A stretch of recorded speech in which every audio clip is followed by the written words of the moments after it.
حضرت خدیجہ رضی اللہ تعالیٰ عنہ سے نکاح کے وقت آپ صلی اللہ علیہ وسلم جوان تھے۔ حسن و دلکشی بے مثال تھی۔ گورا رنگ، مسکراتا ہوا نورانی چہرہ، درمیانہ قد، سر پر گھنے سیاہ بال، عظمت کی علامت چوڑی پیشانی، باریک خمدار بھویں، لمبی پلکیں، سیاہ پرکشش آنکھیں جن کی سفیدی میں ہلکی سرخی، نگاہوں میں شرم و حیا، معصومانہ اور دلکش انداز، ستواں ناک، سامنے کے دانتوں میں ہلکی ہلکی زیخیں، گفتگو فرماتے تو موتی کی طرح چمکتے، گھنی داڑھی، کشادہ سینہ، مضبوط مونڈھے، نرم و گداز ہتھیلیاں اور لمبی انگلیاں، چلتے تو قدم جما کر، تیز رفتار اور باوقار انداز میں، چہرہ غور و فکر میں ڈوبا رہتا اور پاکیزہ خیالات کی جھلک صاف نظر آتی۔ حضرت خدیجہ رضی اللہ تعالیٰ عنہ کے ساتھ آپ صلی اللہ علیہ وسلم کی زندگی انتہائی خوشگوار تھی۔ ان کی رفاقت آپ کے لیے سکون اور راحت کا باعث تھی۔ وہ تجربہ کار اور سمجھدار خاتون تھی، جنہوں نے آپ صلی اللہ علیہ وسلم کی پسند و ناپسند، جذبات اور رجحانات کو خوب سمجھا اور ہر طرح سے تعاون کیا۔ حضرت خدیجہ ایک وفا شعار بیوی تھی اور آپ بھی ایک مثالی شوہر۔ آپ صلی اللہ علیہ وسلم ان کے حقوق کا پورا خیال رکھتے، ان کی تجارت کو فروغ دیتے اور ان کے سکون کا سامان کرتے۔ آپ صلی اللہ علیہ وآلہ وسلم کی سادگی، متانت اور دانائی کی وجہ سے لوگ آپ کی باتوں کو اہمیت دیتے، آپ کی رائے کا احترام کرتے اور مشوروں پر عمل کرتے۔ مکہ کی وادی کے عین بیچ میں کعبہ واقع تھا، جس کے چاروں طرف پہاڑیاں تھیں۔ کعبے کی دیواریں نیچی تھیں اور اس پر چھت بھی نہیں تھی۔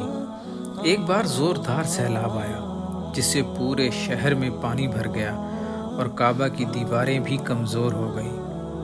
مکہ والوں نے کعبے کی تعمیر نو کا فیصلہ کیا۔ انہی دنوں جدہ کی بندرگاہ پر ایک رومی شخص کا جہاز ٹکرا کر ٹوٹ گیا، جس میں تعمیری سامان وافر مقدار میں موجود تھا۔ مکہ والوں نے اس رومی، جس کا نام باقوم تھا، سے سامان خرید لیا۔ باقوم ایک ماہر معمار بھی تھا، اس لیے اسے کعبے کی تعمیر میں مدد کے لیے بلا لیا۔ ایک مصری کاریگر مصلح جو مکہ میں ہی رہتا تھا، اس کو بھی ساتھ لے لیا گیا۔ قریش نے تعمیر کا کام شروع کیا۔ سب نے کعبے کی تعمیر کے حصے آپس میں بانٹ لیے تاکہ کوئی قبیلہ اس شرف سے محروم نہ رہ جائے۔ جب دیواریں تعمیر ہو چکیں تو حجر اسود کو رکھنے کا مسئلہ پیدا ہوا۔ ہر قبیلہ چاہتا تھا کہ اسے یہ سعادت ملے، حتیٰ کہ ابو امیہ بن مغیرہ، جو ایک دانا اور بزرگ شخص تھے، تجویز دی کہ جو شخص باب الصفا سے پہلے داخل ہو، اس پر فیصلہ چھوڑا جائے۔ رب کریم کا کرشمہ کہ وہ شخص حضرت محمد صلی اللہ علیہ وآلہ وسلم تھے، جنہیں لوگ امین کہہ کر پکارا کرتے تھے۔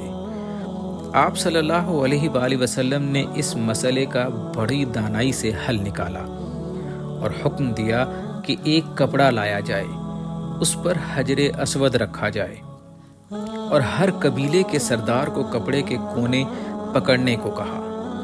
جب پتھر اپنی جگہ پہنچا تو آپ صلی اللہ علیہ وآلہ وسلم نے اسے اپنے ہاتھوں سے نصب کیا۔ اس تدبیر سے ہر قبیلے کو حصہ بھی مل گیا اور ایک بڑا فتنہ بھی ختم ہو گیا۔ حضور اکرم صلی اللہ علیہ وآلہ وسلم کی حکمت نے قریش کو ایک خانہ جنگی سے بچا لیا۔ اس وقت آپ صلی اللہ علیہ وسلم کی عمر 35 سال تھی۔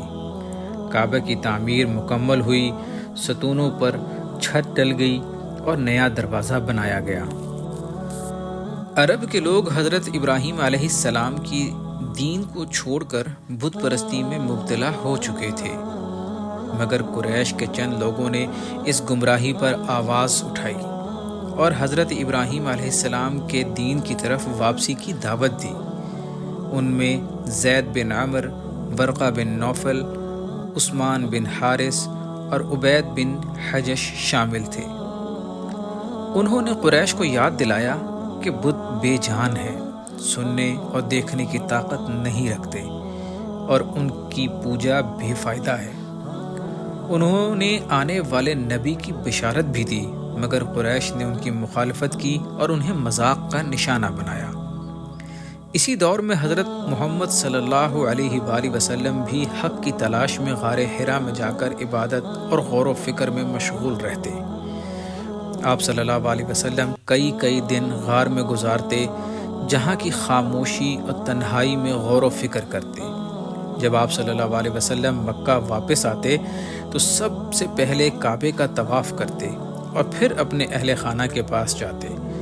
آپ صلی اللہ علیہ وسلم کے بچے آپ صلی اللہ علیہ وسلم کے گرد جمع ہوتے اور آپ انہیں محبت بھری باتوں سے خوش کرتے۔ اسی دوران حضرت خدیجہ رضی اللہ تعالی عنہا نے آپ کو ایک غلام ہدیہ کیا جس کا نام زید تھا، جنہیں آپ صلی اللہ علیہ وسلم نے آزاد کر کے اپنا بیٹا بنا لیا۔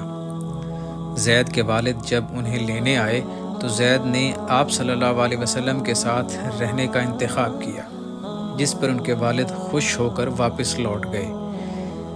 اسی طرح حضرت علی رضی اللہ تعالی عنہ بھی ابو طالب کی تنگدستی کے باعث آپ صلی اللہ علیہ وسلم کی کفالت میں آ گئے۔ آپ صلی اللہ علیہ وسلم نے ان دونوں کو اپنے بچوں کی طرح پالا اور محبت دی، اور یہ دونوں آپ صلی اللہ علیہ وسلم کے قریب رہے۔ اسی دوران آپ صلی اللہ علیہ وسلم کو کئی دکھوں کا سامنا کرنا پڑا۔